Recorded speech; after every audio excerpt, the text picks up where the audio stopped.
नियत को, अपनी मंशा को सामने स्पष्ट करें, क्योंकि ये कब तक चलता आएगा।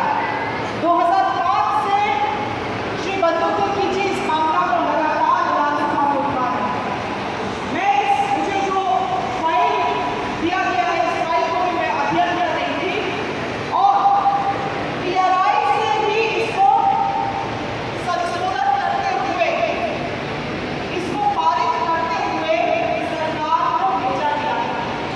मुझे याद है 2019 में भी मंत्रिमंडल में जो ट्राइबल एडवाइजरी काउंसिल होता है, उसमें भी इस समाज के बारे में चर्चा किया गया था और इस त्रुटि को दूर करने के लिए कहा गया था, मगर आज तक इसमें कोई निराकरण नहीं है। आप लोगों को भी यहाँ पे उपस्थित जितने लोग हैं, पहली बात तो चाहे महिलाएं हो या पुरुष हो, जितने लोग भी अपने समाज को गंभीरता से लेते हुए यहाँ पे आए हैं, उनको मैं तहे दिल से धन्यवाद करना चाहती हूँ। आप लोग यहाँ आके इस बात को साबित किए हैं कि अपने समाज को लेकर आप गंभीर, पहली बात तो वही है गंभीरता। इसीलिए अब आप लोगों को राजनीतिक रूप से भी जागरूक होने की जरूरत है। गंभीरता तो आज के कार्यक्रम में आके आप लोगों ने साबित किया ही है, साथ ही साथ आप लोगों को अब राजनीतिक जागरूकता भी दिखाने की जरूरत है। आज क्या हो रहा है, लोग कहते हैं तुष्टीकरण की राजनीति नहीं करना चाहिए, मगर वही हो रहा है तुष्टीकरण की राजनीति।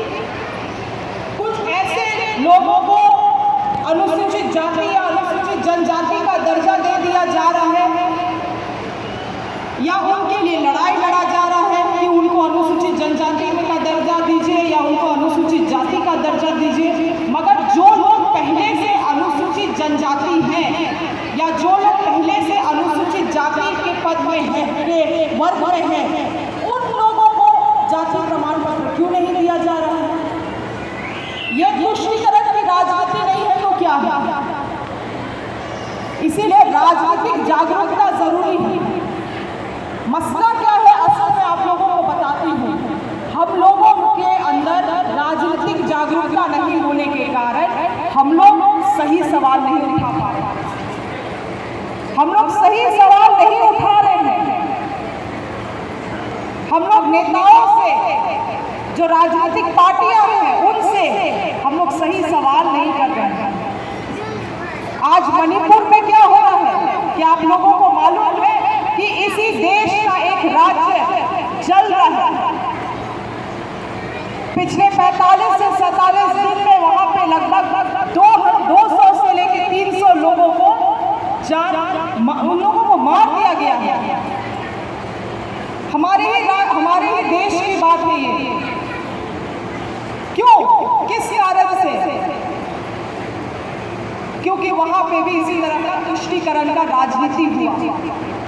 वहां पे भी एक ऐसे समुदाय को अनुसूचित जनजाति का दर्जा देने का कोशिश किया गया और नतीजा आज वो राज्य में, जिसको अंग्रेजी में कहते हैं एथनिक क्लींजिंग चल रहा है, वहां पे लोग एक दूसरे के ऊपर गोली चला रहे हैं। ये कोई दूसरे देश की बात नहीं है, हमारे ही देश की बात है।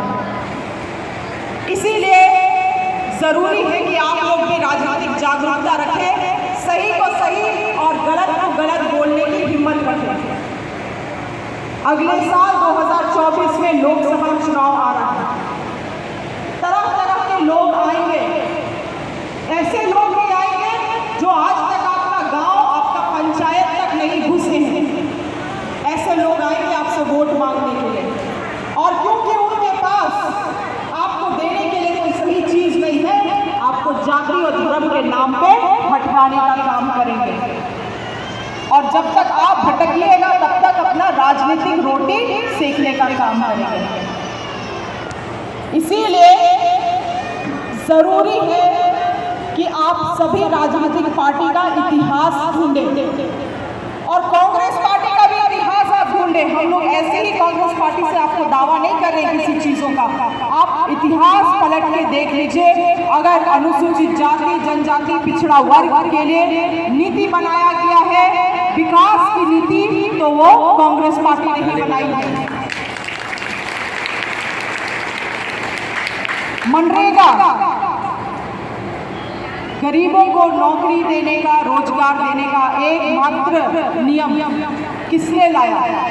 कांग्रेस पार्टी ने। पैसा कानून किसने लाया? कांग्रेस पार्टी ने। बस बोलने भर से नहीं होता है, बस एक आदमी से अगर इस देश को हम लोग चलाने का कोशिश करेंगे तो ये नहीं हो सकता है। अगर हम लोग ये सोचेंगे कि 2014 से पहले देश का कोई इतिहास ही नहीं है तो ये आपको और हमको बेवकूफ बनाने का कोशिश किया जा रहा है। और आप लोगों को इस दर्जे पर बेवकूफ बनाने का कोशिश किया जा रहा है कि आप समझ भी नहीं पाइएगा और आपके पैरों तले जमीन भी लोग खिसक के ले जाएंगे। और आज वही हो रहा है।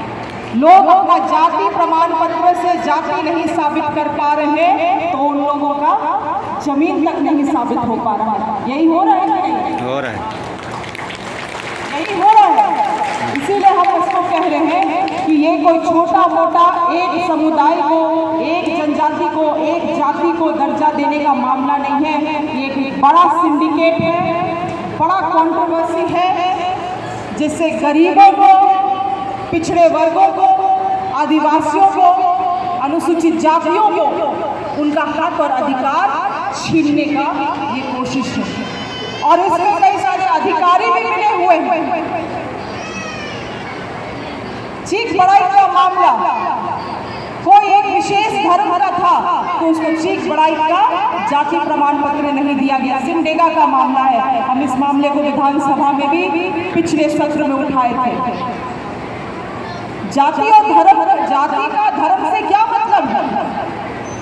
आप किसी भी धर्म का पालन करें, वो तो इनमें अधिकारी भी मिले हुए हैं और ऐसे अधिकारियों को भी जगाना होगा।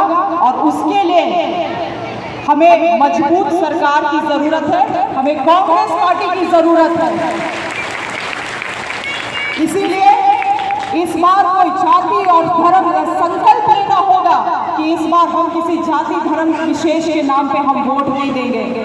हम असली मुद्दों पे वोट देंगे, हम विकास के नाम पे वोट देंगे। क्या आप इस बात से सहमत हैं?